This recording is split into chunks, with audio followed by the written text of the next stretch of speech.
Hey, happy Sunday. I hope everybody's having a lovely, lovely night. I figured we could hop right into some Gypsy Rose BS, and it's going to be about this haircut right here, friend. First off, this picture was posted by AJ over on TikTok. One of my followers tagged me in it. Now, Gypsy was at her little Mardi Gras thing, and she took this little selfie. What is going on here? Okay, she run out of her own hair to cut on, so she's like, I'm just going to cut on this $2,500 wig that I bought. Because I know damn well we haven't seen this wig all jagged like this. Am I crazy? Did she just run out of hair, so she started working on the damn wig? I can't imagine doing this. I can't imagine spending all that money on hair, on fake hair, and then she already said that she dyed one of these wigs, and now she's cutting on it. I'm telling you, this kind of mess just more further solidifies that it was Gypsy who always messed with her hair when she was with her mama. It was not Dee.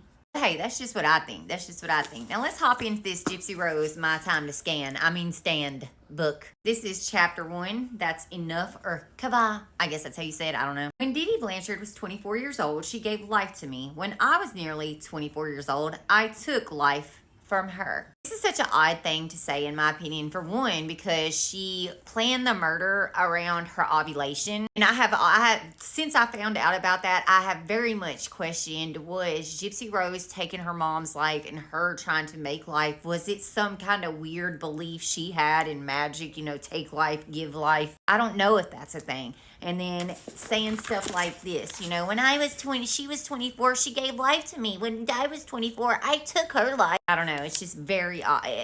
It's just odd. It just gives this weird vibe to me, like, take life, give life, the circle of life. I can just see her liking that kind. You weirdo. I firmly believe that by doing so, I was saving the life she had guarded with all her might, mine. Now that's interesting that Gypsy says that Dee Dee guarded her life with all her might, because in the rest of the story, she's saying, oh, she force-fed me. She made me have unneeded surgery. Yeah. That doesn't sound like guarding. That sounds like harming. Does that not? I don't know. That's very backwards to me, but hey. Though she certainly saw my life as ours at best, we're two sides of the same penny. She liked to say, meaning although two things may look very different and be diametric, I can't even say this word. I know somebody done gave her that word to say, honey. Ain't no way she came up with it. Diametrically opposed, they're actually inseparable, two parts of the same whole. It's crazy the way she tries to make them sound extremely close, only to go on and bash the hell out of her. After being incarcerated for 8.5 years, I've been learning how to navigate life on my own, separately.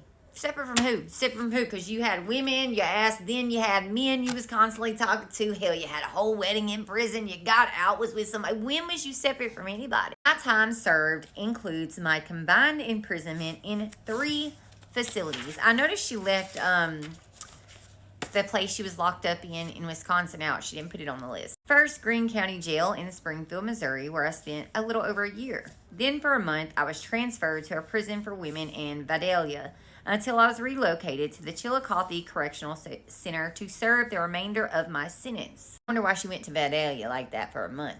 Given all that time, and with the help of therapy, friends, family, books, and my own writing, I have examined my life actions and relationships in great depth. At last, I've been given access to information, documents, record, therapy sessions. I'm like a detective noticing patterns. Patterns, really. We've been noticing patterns too. And the thing is, we are looking at the same documents. And of course, Gypsy put like I think it's one of the documents she put in here. It's the DCFS police report. And wouldn't you know, she left out the part. She took the part out where it talks about how they documented her as an adult at 18, just saying. This was like 2 years before she ran off with Dan. Yeah, you know why she left it out? Because it would have proved she knew her damn age. I'm like a detective, noticing patterns, theorizing, having light bulb moments, and making new connections between things that used to make no sense to me. it didn't make sense, but she's the one who came up with some of the lies, honey. She's the one who came up with some of the lies. She's the one who lied about her legs. She's the one who made the wrong answers on a damn hearing test. Nothing made sense. It didn't make sense to her. Still, while a year has passed since my release from prison, my scars, both emotional and physical, remain. The physical scars are like track marks that mock my progress. She's so disgusting. She is so disgusting to put something like that. My scars are like track marks. If you don't know what track marks are, those are something that people who are IV users have. Addicts who are IV users, when they have heavily used needles for a very long time, they will have track marks in the bend of their arms, on their hands. You know, why the hell would she say that like that? Other than to cause some kind of shock factor for us. Also, I want to skip back for a second because she said something. I have examined my life actions and relationships in great depth. Girl, what? When have you examined them? When? Because you haven't made any changes, bro. You still lie. When you're caught up in the lie, you're going to make up another lie. Girl, when? When have you even taken time to? You've lived like 10 fucking lives in 2 years. I'm not saying I can't heal. What I'm saying is that the physical representation of my trauma just adds another dimension to the healing process. Like when I'm enjoying one of my life's simple joys. Food, y'all. And I dive carefree into my first cut of steak or slurp of an oyster.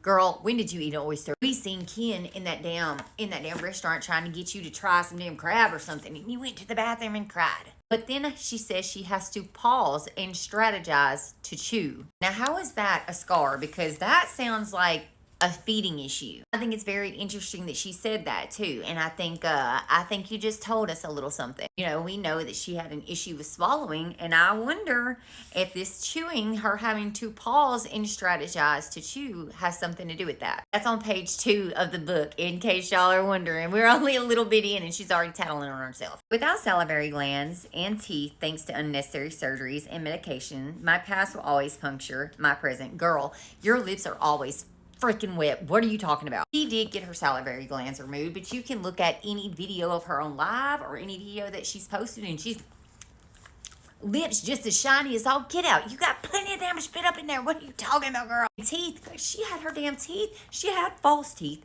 in jail, and then when she got out, she got more teeth. So when did you not have teeth to chew? Oysters, you slurp. So I really think Gypsy wants people to believe that the medical stuff still affects her, like it's had some lasting effect on her. I think she does that, or wants people to believe that, because she wants the sympathy from it. She wants the medical sympathy that she's going to get from telling people, oh, I still have these lasting effects from this stuff that happened to me with my mommy. Which is crazy, because all the little things she had done were things to help her, but whatever. The natural Louisiana sunlight that streams into my bedroom is far more forgiving than the harsh fluorescent lights at Chillicothe Correctional Center, where I was incarcerated for the 7 years after my sentencing. I have a full-length mirror now where I can see the whole of me. In prison, I could only see glimpses of my body in an 8-inch square mirror, never quite sure whether all my parts went together. I know that killed her, because you just know from the video she sent to Nick that she stayed up in that damn mirror watching herself.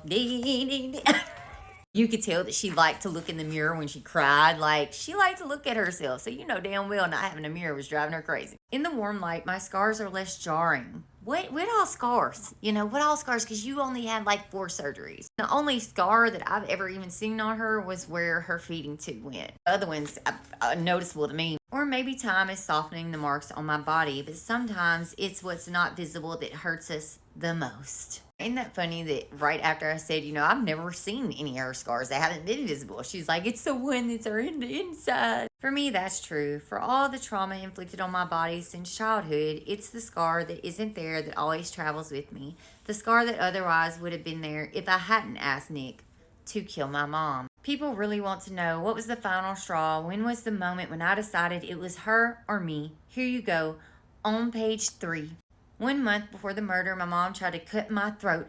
At least that's what I thought. We're going to end right there, but we'll pick up there tomorrow because I want to get the screenshots of the text messages where she tells Nicholas Godejohn that she's all in. And I want to show you what she said before she tells him she's all in. I want to show you, and I want to show y'all what day this is on and all that good stuff. So we will check back in tomorrow. I hope everyone has a lovely night. Let me know what y'all think about this. I was going to do a live, but things just didn't work out with the Super Bowl going on. I just didn't have time to do it. I wanted to do one on YT and then upload it over here. But you know how it just didn't work out for him. Either way, I hope everyone has a lovely, lovely night. You got this. You're doing great. Go out there tomorrow and have a fucking amazing day. Have an amazing Monday. You're doing a good job. Keep that beautiful or handsome little head up. And we will reconvene right here again tomorrow. You know what it is. She did that shit. This is not to bully or harass. In my opinion, entertainment purposes only. She did it though. Yeah, Ashley, baby. You know how we got here. I don't need a rumor, I don't need a thread. I can read a con by the way they said it. Been around blocks,